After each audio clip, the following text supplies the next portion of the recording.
Personnellement, j'ai toujours rêvé d'avoir un pouvoir surpuissant qui sommeillait en moi. Genre un pouvoir qui non seulement me rendrait badass, mais qui en plus rendrait ma vie encore plus palpitante. Je sais pas moi, genre je pourrais lancer du feu avec mes mains, ou mieux, je pourrais voler. Franchement, ça donne envie, non? Alors j'ai commencé à espérer que quelqu'un vienne me révéler que j'avais un grand potentiel. Tu es un sorcier, Révor. Quoi? C'est vrai? Absolument pas, t'es en train de rêver, trou de balle.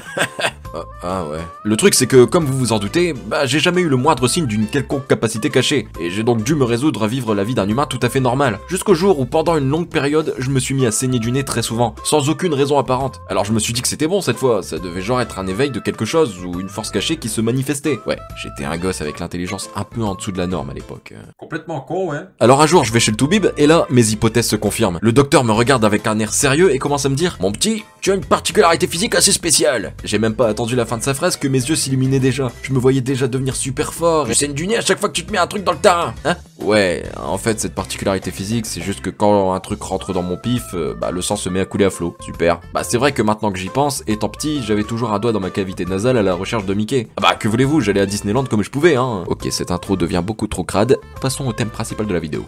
Par contre, avant ça, j'aimerais bien savoir si vous aussi vous avez une particularité physique, tiens. Si ça se trouve, on pourrait monter une sorte de Ligue des Justiciers bas de gamme édition. Bref, aujourd'hui on va parler de 5 héros qui possèdent de réelles capacités, et qui pour le coup sont très puissantes. Alors si vous êtes prêts, c'est parti. On commence avec World Destruction, Sekai Bokometsu no Rokunin, du studio d'animation Production IG, qui mêle aventure, comédie et fantasy pour un total de 13 épisodes. Malheureusement, l'anime n'est pas licencié en France. Nous sommes dans un monde où des animaux humanoïdes appelés hybrides ont réussi à s'accaparer du pouvoir après avoir réduit l'humanité à l'esclavage. Cependant, ces hybrides sont menacés par un groupe appelé Comité de Destruction du Monde, qui eux, ont pour objectif de détruire le monde. Ouais, je pense que j'avais pas vraiment besoin de le préciser ça. Mais en réalité, ce groupe n'est en fait composé que d'une seule personne, une jeune fille de 16 ans nommée Morte, et qui a en sa possession le Destruct Code, un artefact légendaire capable de réduire le monde à néant. En tentant de fuir, Morte va d'abord rencontrer un garçon se faisant passer pour un humanoïde, et un ours miniature hybride. À la suite de plusieurs péripéties hasardeuses, les trois nouveaux compères vont devoir faire équipe afin d'accomplir la quête de destruction que Morte a commencé. Alors, je vous l'avoue, au départ cet animé ne m'a attiré que pour savoir à quoi allait ressembler son dénouement. Non mais c'est vrai, le but précis des héros c'est de détruire le monde. En temps normal, les héros d'animé tendent à essayer de le sauver. Ici, pas du tout. La solution est beaucoup plus radicale. Comment sauver un monde que l'on sait déjà perdu? Eh bien en le détruisant. Et du coup ça m'a intrigué et je m'y suis mis. Et autant vous dire que j'ai été mitigé. Mais l'animé a tout de même de très bons côtés pour que je me permette de vous le conseiller. Premièrement, l'humour, qui est vraiment bien dosé et très agréable. On va suivre ici trois héros vraiment attachants de par leur humour et leur complémentarité. L'animation est également un point qui m'a beaucoup plu. C'est beau, c'est dynamique et c'est très bien travaillé. Après, je vais pas vous mentir, la banalité rattrape assez vite le plot si original de l'animé. Mais ça n'empêche absolument pas de passer un excellent moment de rigolade et d'aventure. Et c'est pourquoi je vous le conseille.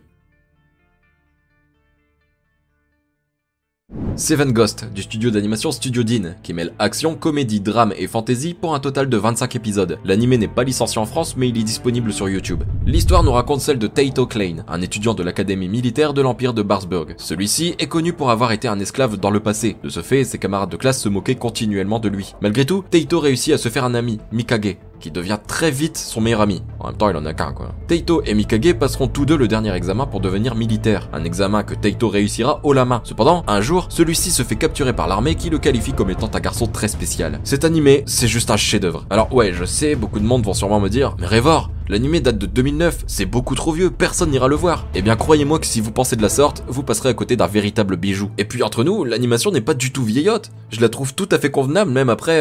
Attendez, je prends ma calculatrice. 12 ans. Pour tout vous dire, j'ai découvert cet animé très récemment par le biais d'un abonné, que je remercie au passage, et j'ai enchaîné les épisodes. Les personnages sont géniaux, l'histoire est vraiment prenante et l'univers vraiment sensationnel. Et croyez-moi, il y a des moments où l'animé arrive à nous surprendre. Genre il y a des épisodes où j'arrivais pas à m'en remettre. J'ai été assez stupéfait. Bref, vraiment ne vous fiez pas à l'âge de l'animé, et laissez-vous emporter dans l'univers de Seven Ghost. En aucun cas vous ne serez déçus.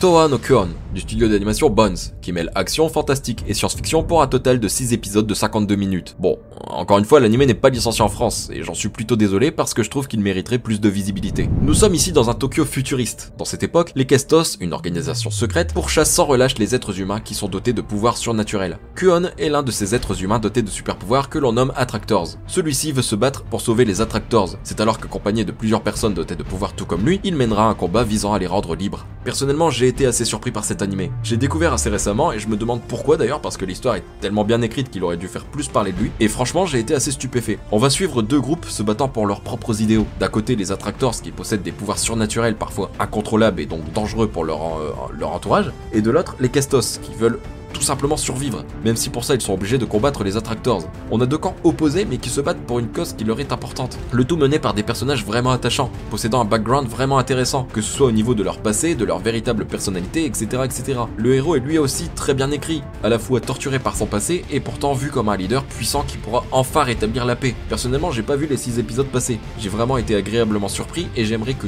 tous ceux qui ne le connaissent pas lui laissent une chance. Je pense vraiment qu'il pourra vous toucher comme moi il m'a touché.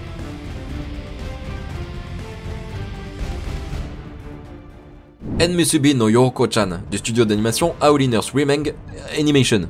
Désolé, j'ai fait une licence de japonais, moi, pas de chinois. Qui mêle comédie, fantasy et romance pour un total de 24 épisodes. Encore une fois, l'anime n'est pas licencié en France. Je sens que vous allez m'incendier. Il existe un monde où les humains et les esprits cohabitent ensemble. De ce fait, il est très probable de voir un esprit tomber amoureux d'un ou d'une humaine. Le truc qui pose problème, c'est que les êtres humains ne sont pas immortels, tandis que les esprits, oui. Du coup, vient un moment où les deux sont obligés de se séparer. L'être humain finit alors par se réincarner et perd ainsi tout souvenir de son être aimé. Cependant, une organisation a réussi à trouver le moyen de rétablir tous les souvenirs des êtres humains qui ont été réincarnés, leur permettant ainsi de vivre une deuxième idylle avec l'esprit dont ils sont tombés amoureux dans leur vie antérieure. C'est alors que Bai Yuechu, qui cherche une fiancée, va soudainement rencontrer un esprit renard. Commence alors une aventure qui leur révéleront leur véritable identité. Bon, avant toute chose, même si le synopsis laisse prétendre à un animé uniquement basé sur la romance, c'est pas tout à fait le cas. Croyez-moi, il y aura de l'action, et de la bonne action pour le coup. Bon, après je vous garantis pas l'animé de l'année, hein. Par moments l'animation laisse un peu à désirer, l'histoire traîne un peu en longueur, et l'humour est parfois un peu enfantin. Malgré tout, accrochez-vous pendant les premiers épisodes, la suite est nettement plus intéressante. Bref, j'ai pas grand chose à dire sur cet animé, j'ai passé... je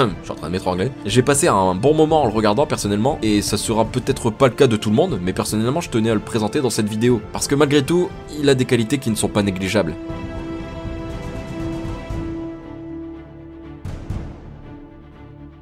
Voilà ce qui conclut cette vidéo, j'espère qu'elle vous aura plu. Voilà, c'est 4 animés que j'avais vus au cours du mois de février et j'avais envie de vous les conseiller si toutefois vous ne les aviez pas vus. Donc si la vidéo vous a plu, n'oubliez pas de balancer votre plus gros kamehameha sur le pouce bleu comme d'habitude et de vous abonner pour ne pas louper la prochaine vidéo. Sur ce, moi je vous laisse, je vous fais des bisous et je vous dis à plus dans une prochaine vidéo. Ciao.